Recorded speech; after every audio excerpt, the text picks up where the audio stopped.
मोर प्रिय मैंने कौन ख्रीष्टान है कि आप होली पर्व पालन करती विश्वासी हो कि कौन आप होली पर्व पालन करती ताहले आप सावधान हो जातु। होली आम जीवन में कौन प्रभाव पकाए आउ कौन आम जीवन में यह आशीर्वाद को आनी था ना कौन आम यह पालन करके पाप करुच ना कौन सी प्रकार अभिशाप को आने यह आम जीवन में। आसतु आम यही सत्य विषय को जाना। जदि आपण आमर यही चैनल को नुआ आसी अच्छा तो सब्सक्राइब करूँ तही द्वारा आपण मैंने परमेश्वर को सत्य विषय को जानीपर। आसतु जाना परमेश्वर वाक्य क्यों कारण यही पर्व निमंते यही पर्व को पालन करने निमंते मना करे बा यही पर्वर विरुद्ध रे जाए।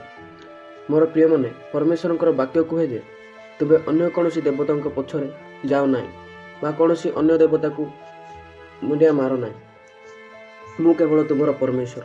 जेतेबेले होलीर विषय आसे तो मोर प्रिय मैंने एठारे अन्य देवता विषय ठारू यह आरंभ हो अन्य लोकर मृत्यु ठारू आरंभ हो। तो मोर प्रिय मैंने एठारे क्लियर जना पड़ो जे यह केबे भी परमेश्वर ठारू नुहे। परमेश्वर आम मानू अनंत जीवन देवाई आसिले आउ से मध्य आम पाई निज जीवन देले आमे जेपरि बंची पारू।